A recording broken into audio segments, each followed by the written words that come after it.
Olá, pessoal, sejam bem-vindos à nossa série do estudo do livro Pense e Enriqueça aí do Napoleão Hill.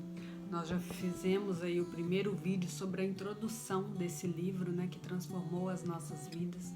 Nós somos aqui do canal A Jornada do Dinheiro, onde eu, Betânia Silva e a Graciela Araújo temos aqui o conteúdo de finanças, onde a intenção é modificar a sua vida através da educação financeira.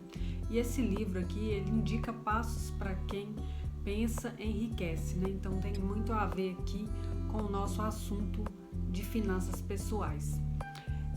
A gente fez, né, como eu disse no primeiro capítulo, a gente fez a leitura desse livro aí num grupo de amigas, onde a gente discutiu cada capítulo desse livro. E foi muito enriquecedor para a gente, quisemos trazer essa troca aqui também, né? Então, se você ainda não viu o primeiro vídeo aí dessa série, dá uma olhadinha lá, porque a gente vai dar sequência aqui. Você gostando, compartilhe esse vídeo, se inscreva no nosso canal, ative as notificações, que isso ajuda muito aqui o nosso canal. Então, bora? Bom, esse vai ser o primeiro capítulo, né, que chama Desejo. Então, é muito interessante que você veja o primeiro vídeo, porque aqui a gente vai dar sequência. Bom, nesse capítulo, Napoleão Hill quer falar que das necessidades que nós precisamos para pensar em enriquecer, né, do tema do livro dele, é a parte do desejo, né? Tudo nasce de um sonho, tudo nasce de uma vontade. Se você não tem esse desejo de ter algo, então você não vai se esforçar para conquistar aquilo, né? Vamos supor, você quer uma casa, então você tem o desejo de ter uma casa e você vai buscar meios para poder conseguir ter a sua casa. Então aqui a gente já contou lá no início, né, do primeiro capítulo, do primeiro vídeo, sobre a história de Barnes. Fazendo um resumo rápido aqui, Barnes foi aquele que foi sócio de Napoleão Hill. E ele teve um desejo de ser sócio de Napoleão desde quando ele estava na casa dele. Antes dele se encontrar com Napoleão, ele foi com aquele desejo ardente de que ele seria sócio. Então ele não teve dúvida daquilo, ele soube que poderia ser por um espaço de tempo, ele não poderia chegar e ser sócio de Hill, mas nada tirava da cabeça dele. Aqui no livro cita que ele não chegou lá e pensou, ele não tinha o pensamento na questão assim, eu vou tentar, se não der certo eu volto para trás, né? E muitas das vezes a gente faz isso, né? A gente pensa, vou tentar aquele desejo, se não der certo, o máximo que pode acontecer é eu voltar para trás. Mas não, quando você deseja algo que você determina na sua vida, você já tem que ser totalmente positivo e entender que aquilo vai dar certo e você só vai desistir, você não vai desistir, né? Você só vai parar quando aquilo der certo e aí você vai para o próximo objetivo ou para o próximo nível do seu sonho. Então, muitas vezes a gente deseja algo, mas com o pé atrás, né? No fundo, é como se você não acreditasse que aquilo fosse possível. E aí ele fala também, né, que muitos invejaram aí o Barnes, invejaram ele, acreditando suas conquistas a um golpe de sorte. Só viam os dias de triunfo, sem se darem ao trabalho de investigar a causa do sucesso. Barnes obteve êxito porque escolheu uma meta definida e nela concentrou toda a energia, todo o poder, todo o esforço. Ele não se tornou sócio de Edison no dia em que chegou. Contentou-se em começar pelas tarefas menos interessantes, até que se apresentasse uma oportunidade para avançar, um passo que fosse em direção à sua almejada meta. Então, 5 anos se passaram antes que a oportunidade aparecesse. Então, muitas vezes a gente deseja algo e acredita que aquilo tem que se tornar, né? Nós vivemos hoje numa sociedade imediatista. Nós queremos tudo para ontem. Então, quando a gente determina um prazo para aquilo, a gente determina prazos que muitas das vezes são prazos que não tem como acontecer toda aquela grandiosidade que você deseja. Então, nós temos que ser realistas, né? Para construir uma casa, você precisa de um tempo dentro de determinada equipe, você sabe que não vai conseguir construir aquela casa dentro de uma semana. E o seu desejo é da mesma maneira. Então, para Barney se tornar sócio de Edison, ele teve aí uma jornada um pouco longa, né, dentro do que nós hoje visualizamos, né, porque nós queremos tudo de forma muito rápida. A gente quer ser milionário de forma muito rápida. A gente quer investir em ações e ter 1 milhão. Então, o que a gente vê aqui nesse capítulo é que você deve ser persistente, né? O desejo, você deve ter aquele desejo, deve lutar até que ele aconteça, e isso pode levar um tempo, como assim aconteceu com Barnes. E Barnes, ele afastou qualquer possibilidade de bater em retirada, que está aqui no livro. E ele concentrou em seu desejo até que se tornasse uma ideia fixa e finalmente um fato. O que isso quer dizer? É que ele acreditava tão fielmente que aquilo dali iria acontecer que ele já vivia aquela situação, ele já era, dentro da própria mente, sócio de Thomas Edison, né? Então você deve se colocar numa posição de que você já é rico. Vamos colocar aqui, seu objetivo é acumular dinheiro, é ter riqueza, né? É poder viver com a tranquilidade, é se livrar das dívidas.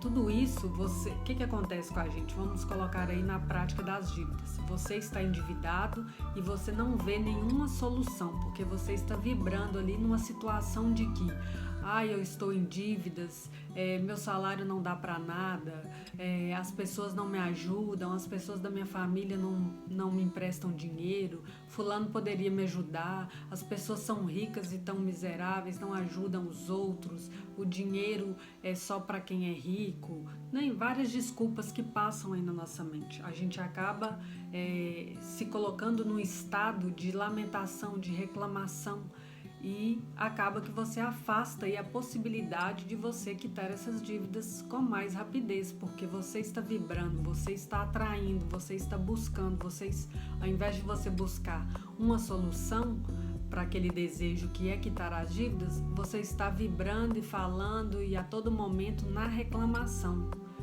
desacreditando da sua capacidade que você tem de fazer aquilo acontecer. Então, quando você tem um desejo, você tem que afastar todas as possibilidades, todas essas desculpas, a tristeza, né? Porque você começa a vibrar ali, né? Sua energia, você começa, vamos supor, você não tem energia, você não tem disposição para poder pensar em algo que vai trazer a solução para aquele pagamento da dívida. Então, quando Barnes se colocou à disposição de ser sócio, né, quando ele colocou na sua mente, quando ele implantou aquele desejo, ele não tinha dúvidas de que aquilo era verdade, ele vivia como se aquilo fosse verdade, ele determinou para a sua vida que aquilo era verdade e ele afastou tudo que poderia vir a atrapalhar ele, né? Inclusive os pensamentos negativos, que ele não era capaz, de que ele chegou de viagem lá todo sujo e foi bater na porta de Edison, de que aquilo ia demorar ou de que aquilo era impossível. Tudo isso ele afastou dele e ele começou a imaginar, a viver que já era sócio de Edison e assim atraiu tudo aquilo para ele, né? Lógico que trabalhando, foi atrás do seu objetivo, chegou até Edison, se posicionou e algo cativou Edison ali a ter ele por perto, mesmo que não como sócio no início, e depois ele conquistou o seu objetivo. Outra história que também é citada no capítulo, vou ler para vocês aqui, eu achei muito interessante, porque alguns mentores hoje usam esse método, né? E é daqui do livro Napoleão Hill, né? Há muito tempo, um grande guerreiro se viu diante de uma circunstância em que era necessário tomar uma decisão que garantisse a vitória no campo de batalha. Devia lançar seu exército contra um poderoso adversário, que contava com tropas muito mais numerosas. Embarcou seus homens em navios e velejou rumo ao país inimigo. Lá desembarcou soldados e equipamentos e deu a ordem de queimar os navios que tinham viajado. Dirigindo-se aos homens antes da primeira batalha, disse: Vocês estão vendo os navios em chamas? Isso significa que só sairemos vivos daqui se vencermos. Agora não temos escolha, é vencer ou morrer. Então o que acontece? Hoje em dia a gente tem muito essa questão assim, vamos fazer algo mas vamos ter o plano B, né? Então isso acaba que você não está acreditando naquele plano que você colocou, né, na sua mente ali, porque você tá com aquele pé atrás que eu falei com vocês no início aqui do vídeo. Lógico que a gente tem que se estruturar para conseguir aquele desejo, né? Você não vai largar tudo e, vamos supor, seu desejo é viver de música. Você, né, tem uma linda voz e aí você quer viver de música. Aí você vai largar seu emprego, vai abandonar tudo, você não tem nenhuma reserva e já vai, e eu acredito, eu tenho esse desejo, eu só vou largar aquilo quando eu conseguir. Não, você precisa se estruturar também para poder manifestar aquele desejo, né? Mas o que você não pode mas se eu não conseguir aqui, eu volto lá para o CLT. Isso não quer dizer que você seja orgulhoso. É porque o que eu quero mostrar para vocês aqui é na intenção de que você quer tanto aquilo, que você já vive aquilo, você já acredita que aquilo é real na sua vida. Quando você começa a acreditar que aquele sucesso, que aquela mudança, que aquela compra de uma casa, que aquele objetivo que você tem, ele se torna real na sua mente, aquilo fica mais propício de acontecer. Você vai começar a conversar com as pessoas como se aquilo já estivesse acontecendo na sua vida e você vai começar a atrair pessoas que vão te ajudar e você vai caminhar mais rápido para atingir aquele desejo. Agora, se você fica ali com o pé atrás, é como se você estivesse em cima do muro, né? Eu quero o lado A, eu quero o lado B, mas eu não vou para lugar nenhum, porque você está inseguro de qual lado você deseja estar. Então, quando você tem um desejo, você sabe, eu quero esse ponto A e eu vou ficar aqui, eu não vou sair, senão você fica como se fosse um cabo de guerra, né? E Hill conta aqui alguns passos para poder, um método, né, pelo qual o desejo de riquezas pode ser transformado em seu equivalente financeiro. Fundamenta-se em 6 passos práticos e definidos passos. O primeiro é fixe em sua mente a quantia exata que deseja, aqui falando com relação ao dinheiro. O segundo é declare exatamente o que pretende dar em troca do dinheiro que receber, nada vem de graça. O terceiro é estabeleça uma data definida a qual pretende possuir a importância desejada. O quarto, elabore um plano detalhado para a realização do seu desejo e comece imediatamente. O quinto, redija um documento declarando precisa e claramente a quantia que quer conseguir, determinando o prazo limite, especificando o que pretende dar em troca e descrevendo em detalhes o plano a ser posto em prática para juntar dinheiro. E o sexto é leia a declaração escrita em voz alta 2 vezes por dia antes de se deitar-se à noite e outra assim que levantar pela manhã. Essa parte aqui desses passos, né, mais para frente no livro tem detalhadamente como que se faz essa declaração aqui do desejo. Então eu vou passar brevemente aqui para vocês, somente esses 6 passos resumidamente, só para vocês já terem uma noção do que está por vir. E não, senão o vídeo fica muito extenso, né? E tem outras histórias aqui que o Hill conta do desejo, como elas se manifestam na vida das pessoas, né? Quando você tem um desejo, como que ele se manifesta. E quem não vê grandes riquezas na imaginação jamais verá no extrato bancário. Então, o que isso significa? Quem não deseja a riqueza jamais vai obtê-la.